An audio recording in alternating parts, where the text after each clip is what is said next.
Hello everyone, welcome back to our channel. We are Jamie and Aidan, and thank you for clicking on this video. So as you can see from the title, we are talking about things that you might not know about visiting Ireland. We asked a lot of you what you wanted to know. There were some questions, thank you everyone for voting, and make sure that if you find any of these helpful, give us a little like and possibly subscribe if you want to see any of our adventures or hear any of our travel tips.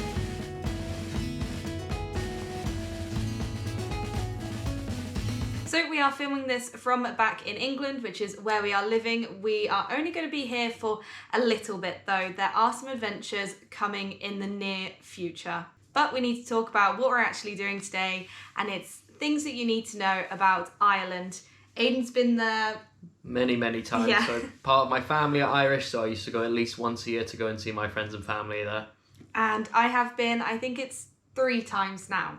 So we've got a bit of knowledge. Some of these tips you might already know, you think everybody knows that, but you'd be surprised there's some kind of common misconceptions about Ireland, definitely. And also a lot of your family and friends have been telling us kind of what people don't expect. So some of these are from locals and you might just learn something new today. We're going to start with the basic things you need to know before you visit Ireland. The first thing that you need to know is we are talking about the Republic of Ireland. We're not talking about Northern Ireland. It's a completely different country. Northern Ireland is part of the UK, so it's more similar to England, and the Republic of Ireland, which everyone just calls Ireland, is actually a completely different country. Some people might not know this. It is a little bit of a geography. There's a lot of history that goes with it, but just remember, the Republic of Ireland, that's what we're talking about today. As Ireland is part of the EU, it's much more similar to other European countries compared to England. Yeah, a lot of people think Ireland just the same as England. Maybe they just think everywhere, even Scotland is part of England. It's not. It's a common misconception. But Ireland has a lot of differences to England. They use the euros for money, whereas we use the pounds. Also, kilometres per hour on the roads. The list kind of goes on. But yeah, definitely you can feel a European kind of atmosphere, Yes. more so than in England, which obviously makes sense. Religion is a central part of life in Ireland. The majority of the people are practicing Catholics. Yeah, so there's lots of cathedrals everywhere, which is quite different. They are really grand. They're great. A lot of them are open for tourists. Maybe you have to pay a little bit to contribute and you can go and walk around them. This is something we did both in the countryside and also in Dublin, and it was a lot of fun to go and see them. It may affect your stay a little bit if you are coming over the kind of weekend.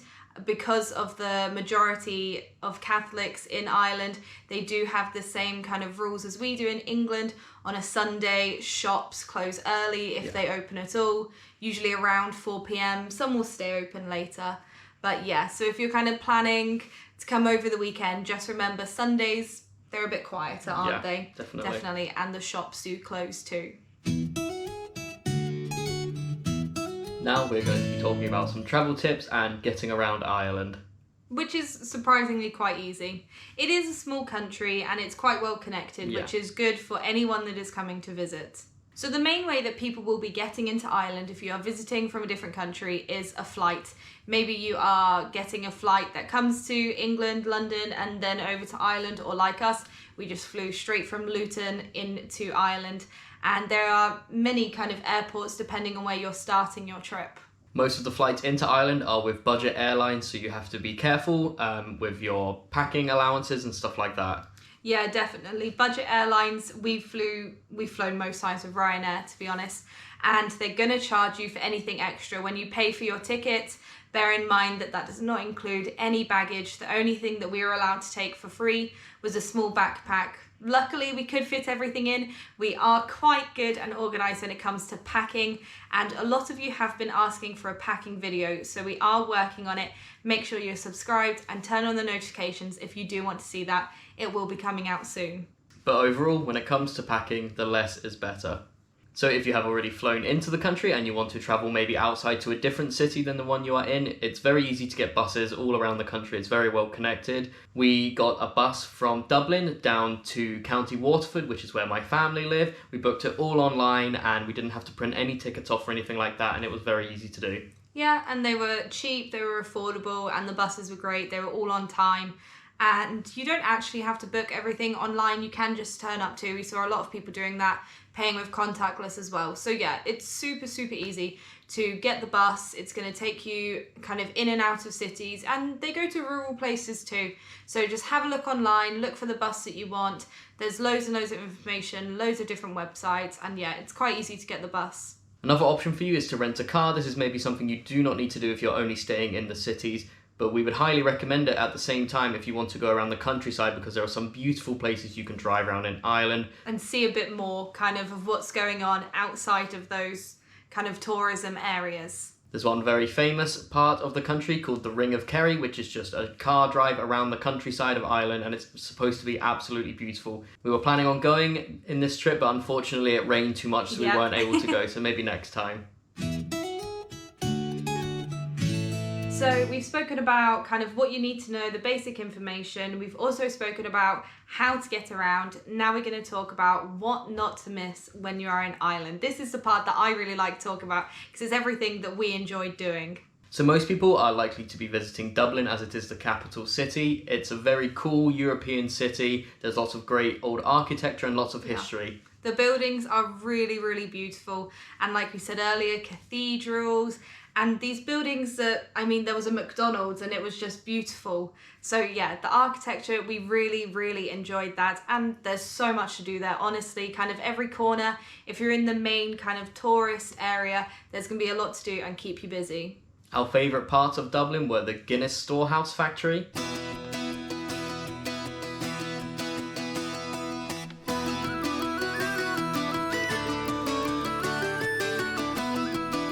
the Temple Bar area,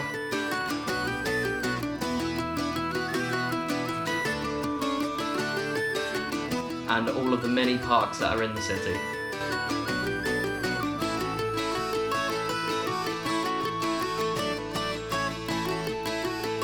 If you have any other favourites for Dublin, make sure to comment them below, and if you want some more ideas, then check out our video that we just made. We will link it now. So if you do want to venture a little bit further out of Dublin, which we recommend that you do, because that's when you see more of the real Ireland, I would say, more authentic Ireland. So there's some different areas you can head to. The west, it's more rural there, a lot more countryside.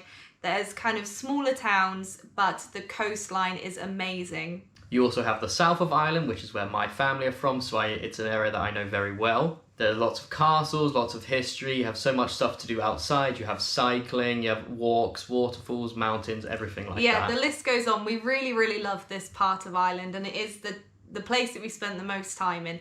If you want to see anything else, we don't want to talk too much in this video, check out our other Irish vlog, and hopefully you can find some more ideas. If you like to stay in cities, then absolutely there's some great ones in Ireland. It's where more of the kind of hotels and restaurants are going to be. So you could try Waterford, which is the oldest city in Ireland. There's a lot of fun things to do in that city and also around. Here we have some tips for when you are in Ireland. So the first tip is to try and eat as much of the Irish food as possible. It's not famous around the world, even though we think it should be, but it's really hearty, comforting, delicious food. It's always made with a lot of care, a lot of traditions as well, and we definitely love it. So the main kind of ingredients they use in their food are potatoes, so yes, the stereotype is true. Lots of beef, lamb, pork, and lots of vegetables. Yeah, it's really good food. Just give it a try. Go into any kind of Irish pub or restaurant. They're gonna have some amazing meals, and you might just be surprised at how much you like Irish food. Another thing that kind of surprised us and we kind of picked up on when we were in Ireland is that the produce is just so fresh. There's a lot of countryside, there's a lot of fields, and there's also a lot of farms. It seems that all the vegetables that you're eating, all the milk, the butter, the bread, it's just so much more fresh than we're used to in England, and it makes everything so much more delicious. And if it's your thing, we definitely recommend trying a steak in Ireland. We went for a steak dinner and it was probably the best steak I've ever had in my life. Yeah, you can definitely taste the difference, especially in the beef. Just, Ireland has a touch on its food that you can't really find anywhere else. Enough about food, let's talk about drink. So another stereotype which is definitely true, Irish people like to drink Guinness. Yeah, it is true. We're not even going to deny it. And it does taste better there. Everybody says it. You've probably heard it before.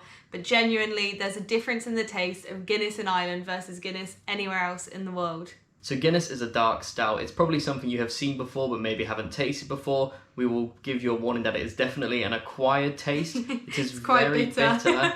But at the same time, after drinking it a couple of times, I personally really like it now. Yeah, I'm not the biggest fan in the world. I can drink it. I do enjoy it once in a while. I don't drink it all the time. It's often the cheapest alcoholic drink that they will sell in the Irish pubs, and we definitely think you should try it if you are there, even if you maybe won't like the taste. We do have a very local tip for you though, that was given to me by my family. If you do not like the taste of Guinness, they recommend putting a drop of blackcurrant in it, and apparently it makes it taste a lot nicer. Something that people might not know about Ireland, if you know that it's a small country, then you might assume that there's not much going on. There's only kind of Dublin and a few cities, but that is so untrue. The countryside of Ireland is untouched, it's beautiful. There's cliffs, there's coastlines, there's just amazing fields and forests, and it's really beautiful. If you're into walking or cycling, then Ireland is definitely for you. So if you like history, Ireland is a good place for you. We recently learned that there are over 30,000 castles and ruins still in Ireland at the moment, which absolutely blew our minds when we found that out. Most of them are dating between the 12th and the 16th century, and we've visited a couple of castles in our trip and we absolutely had a great time. Definitely a lot of history to unpack there. Sometimes if you're just in a town, you kind of see this old wall. If you look around the corner, there's just part of a castle. And it's no one even, like the locals don't even really care. It's just kind of normal to them that there's a castle there. But to us, it's so impressive, and that's part of Ireland that we love. Another tip that we have for you is that the weather is very unpredictable. Everyone has heard about England. Oh, it rains a lot. Oh, it's cold. That is definitely true of England. For Ireland, a little bit worse. So the weather in Ireland is unpredictable. We kind of had to learn this the hard way, unfortunately. You should always have with you either an umbrella or a jacket, because it can rain from a nice kind of blue sky day. Suddenly it starts raining, then it stops, then it starts, then it stops. And yeah, that was pretty annoying.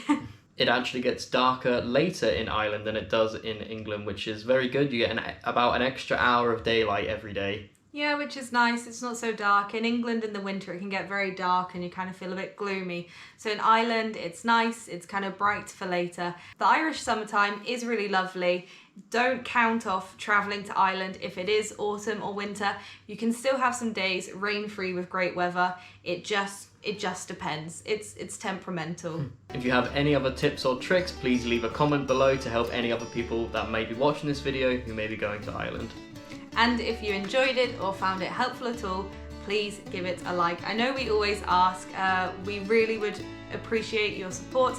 It's just a small thing, and yeah, if you like the video, give us a like and consider subscribing. We like making these for you. We know that it helps a lot of you. Thank you for all your comments, and we'll see you in the next video. Goodbye. Bye.